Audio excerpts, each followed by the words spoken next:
యువకురాలకి మంచి ఉద్యోగాలు ఇవాళ విశాఖపట్నంలో వచ్చినాయా గత 5 సంవత్సరాలుగా? వచ్చినాయండి. కానీ నాకు డౌట్ ఉందండి, మీ పెద్దలు మీ పిల్లలకి ఉద్యోగాలు రావాలని కోరుకుంటున్నారా లేదా ఉద్యోగాలు అవసరం లేదనుకుంటారా? రావాలా? మీ ఇష్టం ప్రకారం కదా నేను చేయాలి, నా ఇష్టం మీకు చెప్పకూడదు కదా. ఉద్యోగం కావాలి అండ్ ఈ 5 సంవత్సరాల్లో రాలేదు.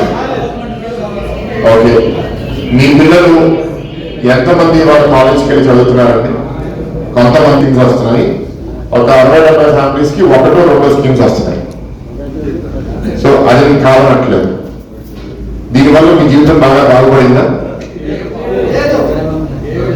అంటే నేను ఎందుకు అడుగుతున్నాను అంటే, ఇవాళ ఏ ఇల్లులో అయినా అది ముస్లిమా హిందువా అనవసరం, మీరు ఇవాళ చాలా వేడిగా ఉంది, మీకు కొంత డబ్బులు వస్తే మీరు ఏసీ కొనుక్కోవాలనుకుంటారు కదా ఎవరికైనా సరే.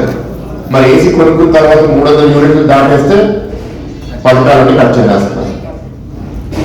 तो ये गवर्नमेंट क्या सोच रहा है कि जो पुअर पीपल है वो कभी एक अच्छा लाइफ नहीं जीना, गर्मी में ही जीना, बिना करंट जीना. अगर उनको कुछ उम्मीद है कि हम अच्छा जीने वाले हैं, गवर्नमेंट आपको बढ़ा के नीचे लेके आ रहे हैं.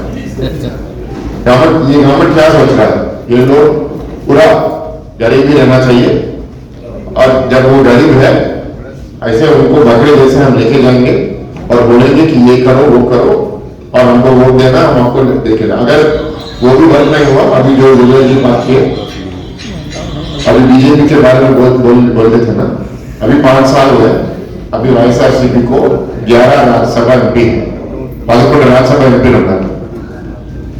हर एक इशू में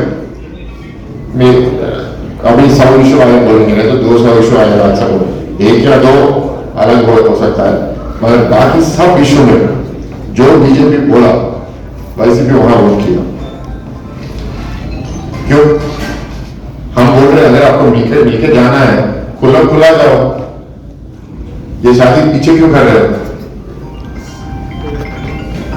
ఇక్కడ ఇదంతా ఎందుకు చెప్తున్నానంటే, బీజేపీని సపోర్ట్ చేయడం తప్ప ఒప్ప గురించి కాదు, మనుషులు కొంత నిజాయితీ ఉండాలి.